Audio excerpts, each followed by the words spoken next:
Halo guys, selamat malam, selamat pagi, selamat siang, selamat sore, selamat petang, dimanapun kita berada. Hari ini saya sangat menarik dengan salah satu buku atau salah satu biografi. Kita bisa lihat buku biografi Martin Luther King. Martin Luther King adalah sosok seorang kulit hitam, aktivis hak asasi manusia yang berasal dari Amerika Serikat. Selama hidupnya ia terkenal dalam usahanya dalam mengupayakan perdamaian dan pertentangan terhadap diskriminasi, rasisme, penindasan dan peperangan yang terjadi pada saat itu terhadap orang kulit hitam.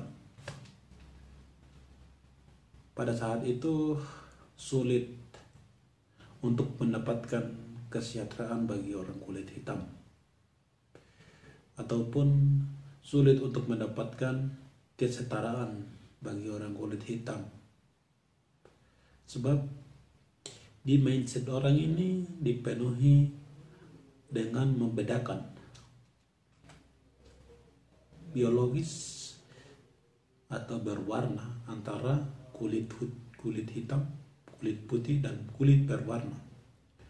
Maka dengan mindset itu menganggap bahwa di Amerika Serikat yang kemudian di situ ada dua kubu antara kulit putih dan kulit hitam. Bagaimana yang dialami oleh orang kulit hitam di Amerika tidak beda jauh dengan yang dialami oleh orang Papua sekarang. Sebab ketika saya bilang yang dialami oleh orang Papua, kalau ada yang komen, ada yang berpikir bahwa mana yang dialami oleh orang Papua, itu salah persepsi. Kita yang salah persepsi. Sebenarnya secara langsung dan secara tidak langsung, ataupun secara penglihatan ataupun secara tidak penglihatan dilakukan oleh orang kulit putih di Indonesia. Pada saat itu di mana memperjuangkan untuk kesetaraan di bidang ekonomi terutama, juga tapi di bidang kesehatan, di bidang pendidikan, dan di bidang pemerintahan pada saat itu di Amerika. Di sana selalu Martin Luther King katakan bahwa I have a dream. Artinya saya memiliki sebuah impian. Itu adalah salah satu impian yang dicapai oleh orang kulit hitam di Amerika. Tapi saya lebih fokus pada bagaimana rasisme, diskriminasi, ataupun penindasan yang dialami oleh orang kulit hitam di sana. Tapi juga hal tersebut demikian yang dialami oleh orang Papua sekarang. Salah satu faktor yang dialami oleh orang Papua ketika kita sudah ada di bangku pendidikan perguruan tinggi, di sana biasa teman-teman katakan bahwa apakah Papua di sana ada lapangan? Apakah Papua ada motor? Apakah Papua di sana ada mall? Ataupun apakah Papua ada jalan? Atau jalan hanya trans Papua hanya satu itu? Ini pandangan yang salah menurut saya. Apakah yang katakan seperti itu ada pernah ke Papua atau tidak? Juga perlu mengetahui lewat media sosial.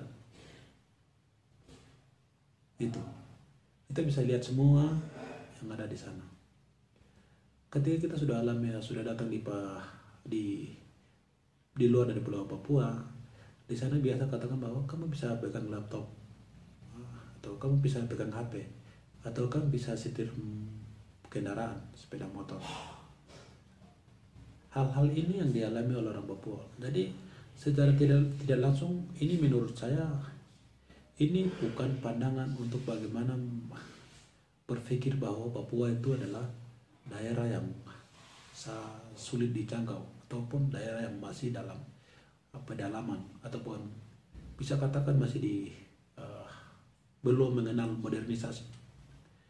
Tapi kalau kita kembali lagi melihat cerita di mana dialami oleh orang kulit hitam, maka itu adalah yang dialami oleh orang kulit hitam pada saat itu tidak beda jauh. Sebetulnya secara Papua yang masuk di sana tahun 18-an sudah masuk modernisasi. Kemudian kita melihat dan realita yang diceritakan oleh teman-teman di luar mengatakan bahwa hanya di Papua dengan adanya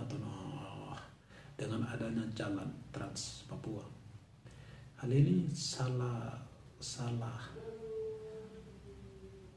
memberikan informasi kepada masyarakat Indonesia lebih umumnya. Itu kita berpikir bahwa itu bukan persoalan pembangunan ataupun persoalan sudah bangun atau tidak, tapi itu adalah salah satu persoalan untuk membedakan rasa inferior dan superiornya sudah ada di situ. Sebab persoalan itu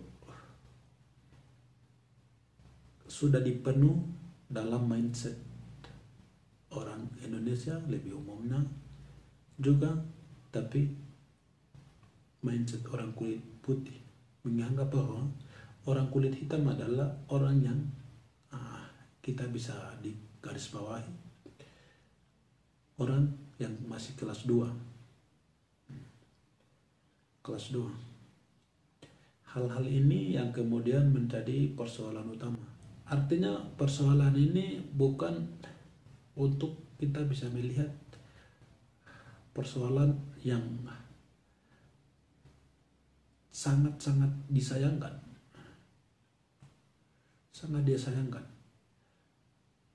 Maka rasa-rasa yang seperti ini yang kemudian menjadi tolak ukur bagi orang Papua. Kalau dengan memberikan sebuah kehormatan, sebuah keistimewaan kepada orang Papua, juga perlu memberikan keistimewaan tidak hanya lewat administrasi juga, tapi memberikan keistimewaan kepada orang Papua kekuasaan juga, agar dengan kekuasaan itu untuk mengelola dan mengatur sumber daya alam ataupun sumber daya manusia itu dia bisa terarah. Maka yang perlu kita ketahui di sini bukan persoalan Papua itu sudah maju atau tidak, tapi persoalan Papua itu adalah perspektif orang Indonesia yang belum maju.